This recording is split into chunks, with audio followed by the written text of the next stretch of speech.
आइए हम जल्दी से पढ़े रूथ की पुस्तक, जो एक अन्य जाति स्त्री को प्राप्त हुई थी, जिसने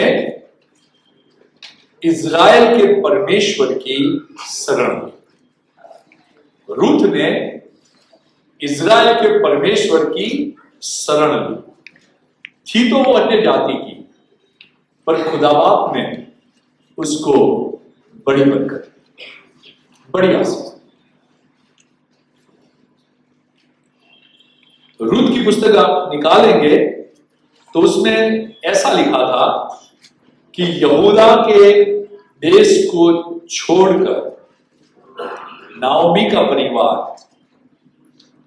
मोआब में रहने गया। इसलिए गया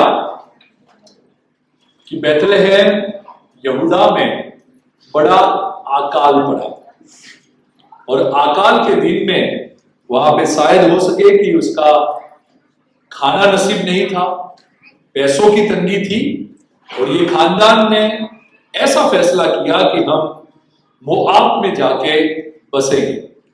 गए थे पूरे परिवार के साथ, उसके 2 बच्चों को लेकर गए थे। वहां पे 2 बच्चों की शादी हुई, और शादी में उसको 2 बहू प्राप्त हुई। एक का नाम था ओर्पा और दूसरी का नाम था रूथ। 10 साल मोआब में बीत गए। 10 साल के बाद, 10 साल के अंदर जो इस खानदान के साथ जो घटा वो ये था कि नाओमी का पति मर गया। उसके बाद उसके 2 बेटे भी मर गए, और जब 2 बेटे मर गए तब उसने खबर सुनी कि यहूदा में बैतलहम में परमेश्वर ने सुधि ली है, और उसने ये फैसला किया कि हम वापस उठकर यहां से यहूदा को जाएं। ये नाओमी ने फैसला किया कि हम वापस जा रहे हैं, क्योंकि वहां पर परमेश्वर ने सुधि ली है। और वो उसकी दोनों बहुओं को लेकर यहूदा को जा रही है। यहूदा पहाड़ी प्रदेश है, चलना है। दोनों बहू उसके साथ साथ जा रही है, साथ साथ ओर्पा है, रूथ है और नाओमी चलते चलते जा रही है परमेश्वर के घर में, बैतलहम में, यहूदा जो परमेश्वर का नगर है वहां जा रही है। और जैसे बॉर्डर पर आती है, बॉर्डर क्रॉस करने की होती है, वहां पे नाओमी एक बात कहती है, और नाओमी ये कहती है कि तुम लोग देखो, मैं बुढ़ी हो गई हूं, अब मुझसे कोई संतान नहीं होगा। अगर हो जाएगा भी संतान तो वो इतना जल्दी जवान नहीं हो जाएगा कि मैं फिर से मेरे बेटे को तुझसे ब्याह लूं। इससे अच्छा तो यह है कि तुम दोनों अपने अपने घर चली जाओ और वहां जाके शादी करो। और ये बात जब नाओमी ने दोनों बहुओं को बोली, वैसे ही 2 बहुओं का रिप्लाई क्या आया, आइए पढ़े रूथ 1:9 और 10। रूथ 1:9 और 10 में दोनों ने क्या कहा? यहोवा ऐसा करे कि तुम फिर अपने अपने पति के घर में विश्राम पाओ। तुम फिर अपने अपने पति के घर में विश्राम पाओ। तब उसने उनको चूमा, और वे चिल्ला चिल्ला कर रोने लगी, और उससे कहा निश्चय हम तेरे संग तेरे लोगों के पास चलेंगे। दोनों ने कहा, दोनों ने चिल्ला चिल्ला कर कहा, नहीं हम तो चलेंगे, हम जाएंगे। अब और थोड़ी देर आगे जाते हैं, अब और थोड़ी देर आगे चलती है दोनों, तो फिर क्या होता है, जैसे बॉर्डर क्रॉस करने की आई तो ओर्पा ने गजब कर दिया। क्या कर दिया? पढ़ो बेटा 14 कलम। तब वे फिर से उठी और ओर्पा ने तो अपनी सास को चूमा, परंतु रूथ उससे अलग न हुई। हालेलुया। ओर्पा ने क्या किया? अपनी सास को चूमा, और रूथ सास से अलग नहीं हुई। देखिए, ये ओर्पा है ना, चूम के जा रही है वापस। ओर्पा नाओमी को किस करके जा रही है, और ये किस कैसे कर रही है पता है? ओरपाह का चुंबन और रूथ का अलग न होने में बहुत डिफरेंट यही आ जाता है। काफी मसीह लोग एक हद तक तो चल सकते हैं, एक जगह पर तो अपना क्रूस उठा सकते हैं, और जैसे जब कष्ट उठाने की बात आती है, जब आगे कोई भविष्य नहीं दिख रहा है, तो बड़े प्यार से प्रभु को चुनकर छोड़ देते हैं। आज दुनिया में ओरपाह तो बहुत है, पर रूथ जैसे विश्वासी बहुत कम है। खुदावंद हमें रूथ बनाना चाहता है। खुदावंद हमें चिपक के उसके साथ रह के आशीषमय जीवन बिताना चाहता है। ओरपाह में बहुत मिलेगी। मानिए आपको थोड़ा बहुत कष्ट मिला, आप एक बात बताऊं, काफी लोग परमेश्वर के भवन में आना चाहते हैं, पर जब दूर रहते हैं ना, तो आना मुश्किल हो जाता है। क्यों मुश्किल हो जाता है? क्योंकि कष्ट पड़ता है, आने में तकलीफ रहती है। नजदीक होता था तो दौड़ के चले आते थे, नजदीक घर होता है तो दौड़ के चले आते हैं, भाई चलो नजदीक है, उठ के चले गए, कभी भी आ सकते हैं। पर जब दूर होता है ना, तब हमारी परीक्षा होती है, हम रूथ है कि ओरपाह है। जब हमारे काम बढ़ जाते हैं प्रभु के घर के इबादत में जाने के लिए, और एक तरफ काम रहता है, तब हमारी परीक्षा होती है कि हम ओरपाह है कि रूथ है। मानो कि आपको ट्रेन पकड़नी है और ट्रेन का टाइम आपका सुबह 9 बजे का है। आप यागराज नगर में रहते हैं और यागराज नगर से ट्रेन पकड़ने के लिए 9 बजे आपको निकलना है। 8 बजे से आप ट्राई कर रहे हैं, कोई रिक्शा नहीं मिल रही, कोई रिक्शा, कोई और साधन भी नहीं मिल रहा। आप क्या करें? आपका वाहन भी पंचर है, आप करेंगे क्या? आपका काम है ना, तो क्या करेंगे बताए? किसी को उठाएंगे, बोलेंगे भाई आओ और मुझे यहां से लेके। पर क्या प्रभु के लोग, आप प्रभु की इबादत में आने के लिए किसी का साथ मांगते हैं? आप आते नहीं है शुक्रवार को, पहले तो आते थे, अब क्यों नहीं आते? कौन ले जाए, और किसी को कहे भी क्यों? जब हमारा काम होगा तो हम किसी को बोल देते हैं कि भाई लेके जाओ, और अब हमारा काम नहीं है तो हम साथ भी नहीं मांगेंगे। ऐसा नहीं करना है, ओरपाह नहीं बनना है, हमें रूथ बनना है। कुछ हद तक हम आगे जाते हैं, पर जब कष्ट उठाने की बात आती है तो बड़े प्यार से चूम के वापस चले जाते हैं। ऐसे वैसे नहीं चले जाते, ओरपाह के समान प्यार से चले जाते। चूम के वापस गई वो, पर चूम के वो कहां चली गई? वो आप में चली, और रूथ वहां पे नहीं गई। Hallelujah, praise the Lord. कुछ हद तक तो हम प्रभु के साथ चलते हैं, पर कुछ हद के बाद चलना हमारे लिए बहुत ही मुश्किल हो जाता है। और खुदावंद कह रहा है कि उसके लिए मुश्किल राहों में भी उसके साथ बने रहना हमारे लिए बहुत आशीष की बात है। कठिन परिस्थितियों में जब भी आप रूथ के समान उस परमेश्वर से अलग नहीं होंगे ना, तो आगे देखिएगा कितनी बड़ी आशीष आएगी। हालेलुया। ओरपाह का फिर चैप्टर में नाम नहीं आया कहीं, ओरपाह ने बस चुमा और ओरपाह चली गई। फिर ओरपाह का कहीं उल्लेख नहीं किया, पर धन्यवाद देता हूं रूथ का कि रूथ का दाऊद उसके वंश से निकला, उसमें उल्लेख किया गया। Hallelujah, praise the Lord. बहुत चुंबन बाइबल में दिखाए गए हैं, ढेर सारे चुंबन खतरनाक भी है। जैसे नीति वचन के पुस्तक में लिखा है 27 और 6 में, जो घाव मित्र के हाथ से लगे वह विश्वास योग्य है, परंतु बैरी अधिक चुंबन करता है। हो सकता है कि मित्र दुखी करे, शायद ये उसका लक्ष्य नहीं है, पर शत्रु जब चुंबन करता है ना दया करके, तो उससे हमें अलर्ट रहना है। हालेलुया। शत्रु भी चुंबन करते हैं। याद है ना यीशु मसीह, उसके साथ रहने वाला उसका चेला कैसे यीशु मसीह का शत्रु बन गया, और कैसे यीशु मसीह को चुंबन किया। वहां एक तरफ तो हेल दिखा रहा है, पर मन के अंदर तो यह है कि इसको पकड़वा। ऐसे शत्रु हमारे इर्द गिर्द होंगे, और कभी कभी हम भी ऐसा चुंबन करके खुदा से वापस चले जाते हैं। ऐसा नहीं करना, ऐसे चुंबन में आशीष नहीं देंगे।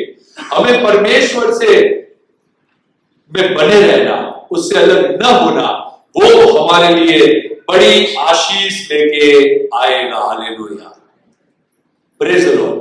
ओर्पा कुछ समय तक तो साथ में रही, ओर्पा कुछ बॉर्डर तक तो साथ चली, पर फिर जब कठिन समय आया, जब मुसीबत का समय आया, जब उसका भविष्य कुछ नहीं दिखाई रहा था, तब आसानी से वो चूम के वापस चली गई। और रूथ उसकी सास से अलग नहीं। Hallelujah, praise the Lord. काफी चुंबन है जो शत्रु ने किए हैं। अमाश के राजा का एक चुंबन था, उसने भी कुछ गद्दारी से उसको मरवा डाला। योआब ने अमाश को चुंबन किया और मरवा डाला। काफी चुंबन शत्रु के नुकसान लेके आए, पर यहां पर जो चुंबन करके जो जा रही है ओर्पा, वो चुंबन ऐसा नहीं है, वो चुंबन है बड़े प्यार का चुंबन। हालेलुया, एक विदाई का चुंबन है, पर बड़े प्यार से विदाई ले रही है। पास्टर जी, आज तो हमारे घर में हमारे मेहमान आ गए, हम नहीं आ पाए। आज हमको ये हो गया, आज हमको वो हो गया, सारी चीजें इतने प्यार से बोल देते हैं। ये सब ओर्पा के चुंबन है। आपके बहाने बनाना, आपका ना आना, आपकी सारी चीजें जो है वो ओर्पा की तरफ बहाने बनानी।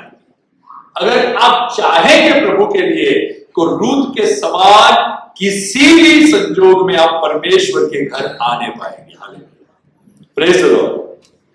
बोलो प्रभु यीशु मसीह की। अच्छे चुंबन भी है बाइबल में। आइए अच्छे चुंबन को देखें जो हमें मिलेंगे उत्पत्ति की पुस्तक, उसका 50वां अध्याय और उसका पहला वचन। उत्पत्ति की पुस्तक, उसका 50वां अध्याय और उसका पहला वचन। तब यूसुफ ने अपने पिता के मुंह पर गिरकर रोया और उसे चूमा। उसका पिता मर गया है, अब मर गया है, दुख है। इतने साल तो वो पिता से दूर रहा, पिता का प्यारा था, लाडला था, और जब उससे दूर हो रहा है तो वो चूम कर रोता है। एक और चुंबन को हम देखें जो हमें मिलेगा लूका रचित सुसमाचार, उसका 15वां अध्याय और उसका 20वां वचन। लूका 15 और उसका 20। ये चुंबन के बारे में हर कोई जानता है। लूका 15 और उसका 20। तब वह उठकर, कौन उठकर गया?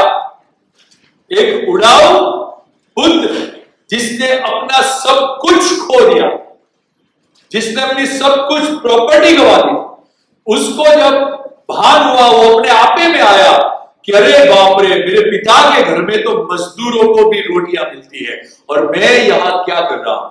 मैं उठकर जाऊंगा पिता के पास और उससे कहूंगा कि मैंने तेरे सामने और परमेश्वर के सामने गुनाह किया है। ऐसा सोचकर वो उठा, और क्या लिखा है? जब वो उठकर अपने पिता के पास चला, वो अभी दूर ही था कि उसके पिता ने उसे देखकर तरस खाया। उसके पिता ने उससे देखकर तरस खाया और दौड़कर उसे गले लगाया, उसको गले लगाया और बहुत चूमा। हालेलुया। ये चुंबन तो स्नेह मिलन के चुंबन थे। हालेलुया। एक पिता और पुत्र मिल रहे थे, गले लग रहे थे, खुशी के चुंबन थे। हालेलुया। ये चुंबन बड़ी आशीष लेके आता है। हालेलुया। परमेश्वर करे कि हम अच्छे चुंबनों से ही आशीष लें और ऐसे चुंबन करके प्यार से छटक न जाए जैसे ओर्पा छटक गई थी। ओर्पा ने बड़े प्यार से नाओमी के रिश्ते भी ऐसे ही कैसे ही रहते हैं, चुंबन से अलग होते रहते। प्यार भरे रिश्ते तो बने रहे, पर जो आशीष रुत को मिली ना, वो आशीष ओर्पा को नहीं मिली। वो आशीष ओर्पा को नहीं। हालेलुया। एक बॉर्डर पे आके एक फैसला किया है दोनों ने। रूथ ने फैसला किया, नहीं, मैं तो मेरी सास के साथ रहूंगी, उसका परमेश्वर मेरा परमेश्वर है, उसका देश मेरा देश है, उसका घर मेरा घर है। और जब ये ओर्पा वहां आई तो उसको ये बात जची नहीं, वो वापस चली गई। वो कहां चली गई? अपने देश चली गई, अपने लोगों के बीच में चली गई। ये डिफरेंट भारी है यहां पर, ये डिफरेंट बड़े भारी है। और ओर्पा जब कुछ छोड़ने को तैयार नहीं थी, इसीलिए वो नाओमी के साथ आगे बढ़ नहीं पाए। देखिए, प्रभु के साथ जब आपको आगे बढ़ना है तो आपको मोआब छोड़ना पड़ेगा।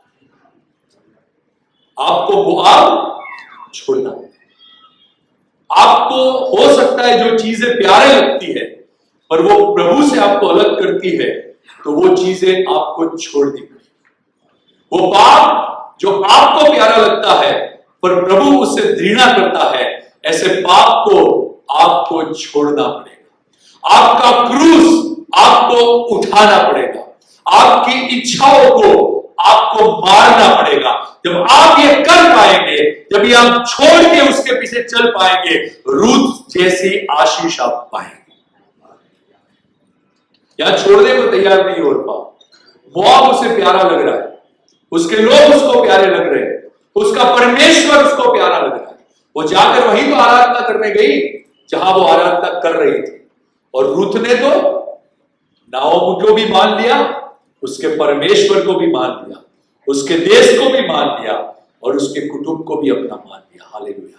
जब आप यीशु मसीह को अपना लेते हैं, जब आप यीशु मसीह को ग्रहण कर लेते हैं, तो यीशु मसीह के लोग आपके लोग हो जाते हैं। यीशु मसीह का चर्च आपका चर्च हो जाता है। यीशु मसीह के वचन आपके वचन हो जाते हैं और यीशु मसीह की संगति आपकी संगति हो जाती है। और जब आप उसमें बढ़ते रहते हैं, खुदावन आपको रूत की आशीष से, बरकतों से माला माल करेगा। हालेलुया। देखेंगे आगे कि कितनी बड़ी आशीष उस रूत ने पाई, जो उसको उस वजह से मिली कि उसने नाओमी को नहीं छोड़ा। हालेलुया। आखिरी पसंदगी करते वक्त कभी कभी दिल मना कर लेता है। देखो, रोई थी तो दो जनी रोई थी, नहीं हम तो तुझे नहीं छोड़ेंगे। हम भी तो कहते हैं प्रभु चाहे कुछ भी हो जाए, चाहे कैसी भी बीमारियां क्यों ना आ जाए, चाहे मुझे नौकरी मिले या ना मिले, चाहे मेरा फ्यूचर अच्छा हो या ना हो, हम तुझे कभी नहीं छोड़ेंगे। आने तो बुखार, एक बुखार में तो सब चीजें उलट पुलट हो जाती है। हमारा विश्वास डगमगाने लग जाता है। डगमगा जाता है ना कि नहीं डगमगाता? थोड़ा कुछ प्रॉब्लम्स आया, हम यूं आप रूत के समान स्थिर बने रहे। रूत के समान स्थिर, बहुत जरूरी। विश्वास परखा जाएगा, विश्वास की कसौटी होगी। आफत और मुसीबत हमें विश्वास में धनवान करती है। हालेलुया। और जितनी आपके लिए स्ट्रगल बड़ी है, उतनी ही आपकी गवाही भी बड़ी होगी।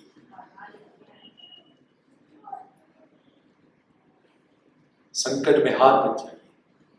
देखिए कितना भारी संकट था, दोनों ने पति खो दिए, कुछ आगे नहीं है, सास के अलावा और कोई नहीं है। क्योंकि अगर कुछ होता ना तो वो जाके मजदूरी करने नहीं जाती। सारा कुछ उसने भी गवा दिया है, पर नहीं गवाया वो तो यहोवा की शरण, नहीं गवाई उसने यहोवा की शरण। हालेलुया। आप कभी यहोवा की शरण को मत गवाइएगा। यहोवा उसकी शरण में आपको बहुत आशीष देगा, उसकी शरण में आपको बहुत ही आनंद की भरपूरी देगा। जब आखिरी पसंदगी करते वक्त जो दिल में आता है ना, वो मना की बातें आती है। कितने लोग यूथ कैंप में, संडे स्कूल में, चर्च में ठान के जाते हैं, आज से हम ऐसी वेब सीरीज या ऐसी रील नहीं देखेंगे। ये एक ठानी हुई बात है, ये आपका पाप है जो आपने निर्णय लिया। जैसे ओर्पा ने रूत ने लिया, प्रभु हम ये नहीं करेंगे। फिर जैसे बॉर्डर आई, जैसे मोबाइल आपके हाथ में आया, जैसे आप अकेले हैं, नींद नहीं आ रही, और जैसे मोबाइल को खेला, आपका टाइम सूट।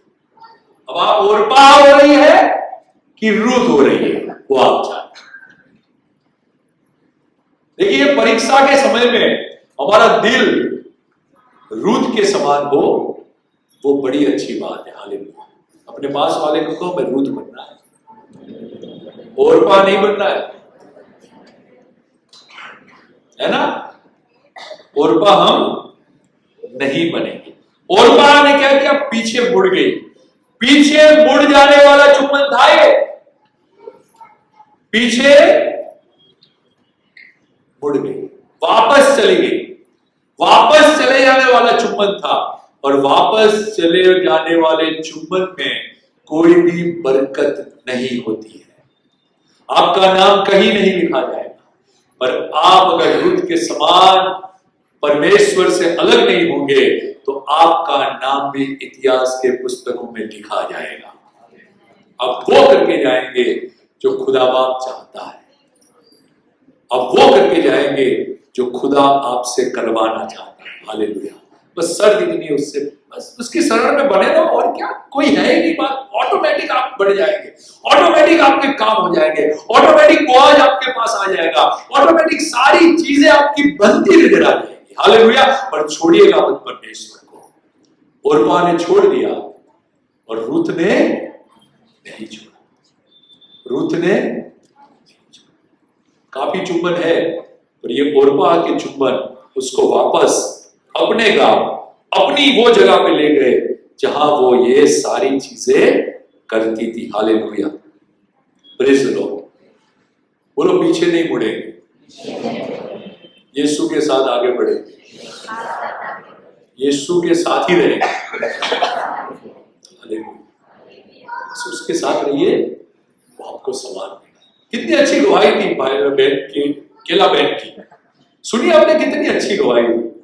सुनिए उनके पैर, उसने पिता को बस विनती की, प्रभु मैं क्या करूं। देखिए कौन उसकी मदद में चला गया, यीशु तो चला गया। हालेलुया। कितनी अच्छी गवाही हमारी मेहता बहन की थी। विश्वास में कमजोर तो हो गई, पर यहोवा की शरण उन्होंने नहीं खोई, पर यहोवा की शरण ने उनको फिर से विश्वास में बना दिया। हालेलुया। अगर वो चाहती तो नहीं भी आती। हो जाता है कभी, मनुष्य है, हमारे साथ काफी प्रॉब्लम्स हो जाते हैं, काफी प्रॉब्लम से हम गुजर रहे हैं, काफी समस्याओं का हम सामना कर रहे हैं, पर इसका यह मतलब नहीं कि हम ओरपा बने। ये समस्या में ओरपा न बनाए, पर ये समस्या में रूत बनाए। हालेलुया। और अगर रूत बनेंगे तो आगे देखिए कितनी बड़ी आशीष रूत के जीवन में आई। आइए हम पढ़े रूत 2:11 और 12। जब रूत और नाओमी यहूदा में पहुंची गई, बैतलहम देश में पहुंच गई, तब उसकी सास ने कहा जा और ये जगह पर जाके मजदूरी काम करना शुरू कर। जब वो मजदूरी काम कर रही थी तो उसके साथ क्या हुआ, आइए पढ़े हम रूत 2:11 और 12। बोआज ने उत्तर दिया, जो कुछ तूने पति की मृत्यु के बाद अपनी सास से किया है, और तू किस प्रकार अपने माता पिता और जन्मभूमि को छोड़कर ऐसे लोगों में आई है जिनको तू पहले न जानती। क्या बात है, ऐसे लोगों में आई है जिनको तू पहले। रूत का स्टेटमेंट दे रहा है ये बोआज। अरे मैंने तेरे बारे में सुना है, तू यहां काम कर रही है, ठहर ठहर, मैंने तेरे बारे में सुना है, वो तू ही वही है ना, तूने अपनी सास को नहीं छोड़ा, तूने यहोवा को नहीं छोड़ा, तेरे पति के मृत्यु के बाद तू अपने सास के साथ बनी रही, तूने वो अपनी जन्मभूमि को छोड़ा। वो सारी बातें मैं जानता हूं। फिर बेटा क्या कह रहा है आगे, ये सब मुझे विस्तार के साथ बताया गया, सब विस्तार के साथ बताया गया है। यहोवा तेरे कार्य का फल दे, यहोवा तेरे कार्य का फल दे। आमीन। जब आप भी परमेश्वर के लिए छोड़ के आते हैं ना कुछ, उस कार्य का यहोवा फल देता है। जब आप कुछ छोड़ के नहीं आते हैं, अपनी प्रिय चीजें छोड़ते नहीं है, तो यहोवा कैसे फल दे बताओ। यहोवा फल देने के लिए तैयार है, पर आप वो आप छोड़ते ही नहीं। आपको आपके दोस्त, आपके रिश्तेदार, आपका पाप प्यारा लगता है और वो आप छोड़ते नहीं, तो यहोवा कैसे फल दे। यहां पर बोआज कर रहा है, मैंने देखा तूने सब कुछ छोड़ा है और यहोवा इस चीज का तुझे फल देगा। हालेलुया। परमेश्वर के लोगों, जब परमेश्वर के लिए आप छोड़ना शुरू कर देंगे, यहोवा आपको उठाएगा, आपको फल देगा, आपको आशीष के मालामाल कर देगा। वो यहोवा का काम है। यहोवा के लिए छोड़िए, अपने कंफर्टेबल जोन छोड़ दीजिए यहोवा के लिए।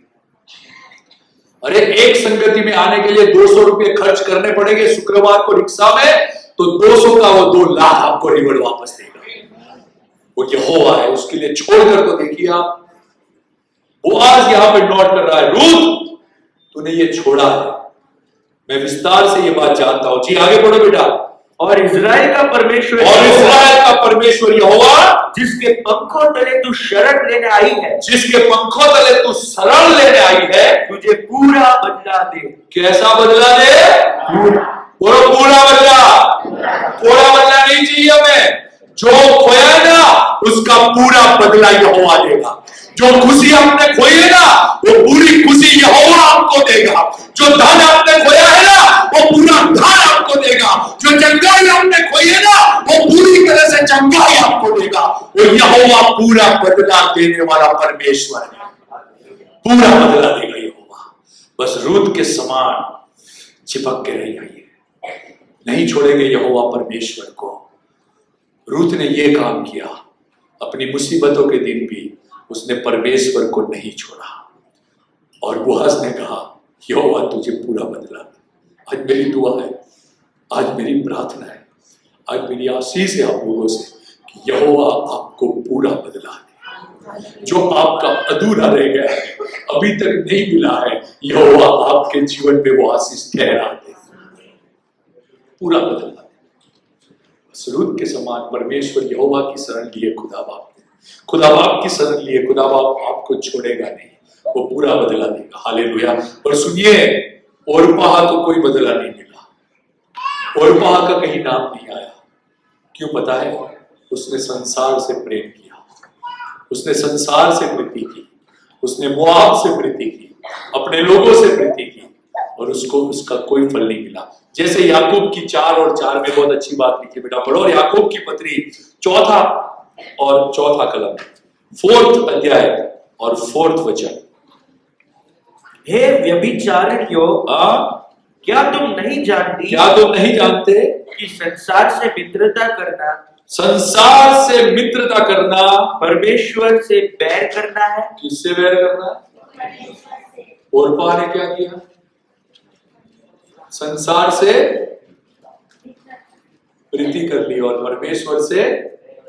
और रूत ने क्या किया?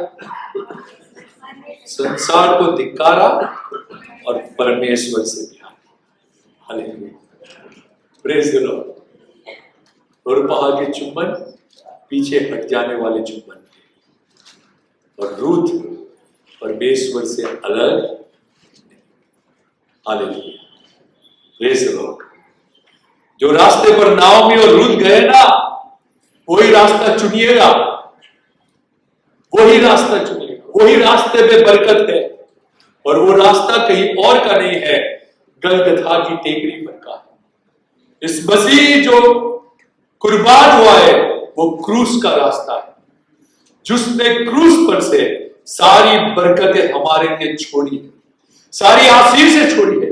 वो धनवान होके खाली हुआ, उसने हमारी बीमारी को क्रूस पर से उठा लिया। सुनिए, आप भी क्रूस पर से अपनी आंख को मत हटाइएगा, उस पर ही आपकी आंख लगी रहे। हालेलुया। क्रूस को मत छोड़िएगा, क्रूस की ओर ताकते रहिएगा, और क्रूस आपको फिर से ज्यों का त्यों कर देगा। क्रूस की सामर्थ आपको फिर से बना देगी। हालेलुया। क्रूस नहीं छोड़ने के लिए क्रूस उठाना भी पड़ेगा। किसका? पास वाले का नहीं, अपने खुद का। और वो क्रूस क्या है? अपनी इच्छाओं का मारने वाला क्रूस, पाप छोड़ने का क्रूस, जो ओरपाह नहीं कर पाई और रूत कर पाई। और जब रूत कर पाई तो खुदा बाप ने उसको बड़ी आशीष दी। जब बोआज ने कहा कि यहोवा तुझे पूरा बदला दे, उसके बाद आगे नाओमी ने कुछ उससे कहा, और रूत ने बोआज को अपना पति बनाने के लिए जो बातें की वो आप लोग जानते हैं। और उसके बाद जब सुबह हुई तो बोआज ने एक सुंदर बात मुझसे कही, वो आपके आगे रखना चाहता हूं। वो हमें मिलेगी। बेटा पहले पढ़ो, रूत 1:15-16 पढ़ दो। तब उसने कहा, देख, तेरी जिठानी तो अपने लोगों और अपने देवता के पास लौट गई है। नाओमी कह रही है रूत से कि देख, तेरी जेठानी तो चली गई वापस अपने देवताओं के पास। जी, इसलिए तू अपनी जिठानी के पीछे लौट जा। तू अपनी जेठानी के पीछे लौट जा।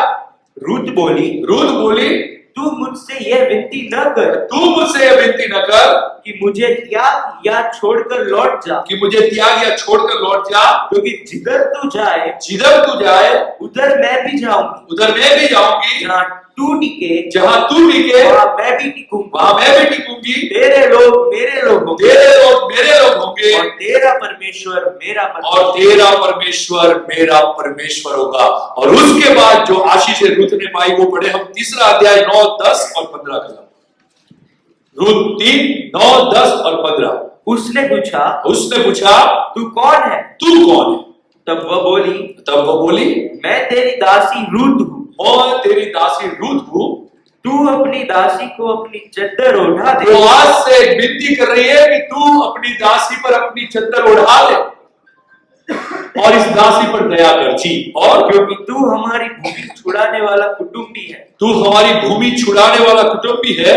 उसने कहा हे बेटी यहोवा की ओर से तुझ पर आशीष हो, यहोवा की ओर से तुझ पर आशीष हो, क्योंकि तूने अपनी पिछली प्रीति पहली से अधिक दिखाई, क्योंकि तू क्या धनी क्या कंगाल किसी जवान के पीछे नहीं लगी, किसी जवान के पीछे नहीं गई, किसी वापस नहीं गई, तू मौत में नहीं गई, तू पाप में नहीं फंसी, तू परमेश्वर के बैथलेहम में आई है, यहूदा में आई है, तू किसी और जगह पे नहीं गई। इसलिए क्या होगा? इसलिए अब हे मेरी बेटी मत डर, जो कुछ तू कहेगी मैं तुझसे करूंगा। मैं तुझसे 15 वचन। तब बोआज ने कहा जो चद्दर तू ओढ़े है उसे फैलाकर पकड़ ले, और जब उसने उसे पकड़ा तब उसने 6 नपुए जो नाप कर उसको उठा दिया, फिर वह नगर में चली गई। हालेलुया। आज आप खुदा के घर में आए हैं, आपकी चद्दर पकड़े और उसे फैला ले, यहोवा आपकी चद्दर को भर देगा। जैसे बोआज ने गेहूं भर दिए और रूत को दे दिए, वैसे ही ये घर से आज परमेश्वर आपकी चद्दर को भर के भेजेगा। आप परमेश्वर के खेत में आई है, हालेलुया। आप परमेश्वर की शरण लेने आई है। हर रूत जो यहां पर बैठी है, सारी रूतों को परमेश्वर आशीष से माला माल करके यहां से भेजेगा। अगर आप विश्वास करेंगे, आप आपकी चद्दर को फैलाएंगे तो वो चद्दर खुदा बाप भर देगा। क्या आप विश्वास करते हैं? अगर रूत के साथ उसने ऐसा किया तो वो आपके साथ भी करने की सामर्थ्य रखता है, क्योंकि आपने अपने परमेश्वर यहोवा की शरण ली है। ओर्पा के समान आप वापस नहीं गए हैं, आप प्रभु से लिपटे रहे हैं, आपने प्रभु को छोड़ा नहीं है। आज प्रभु आपकी चद्दर को भर देगा। हालेलुया।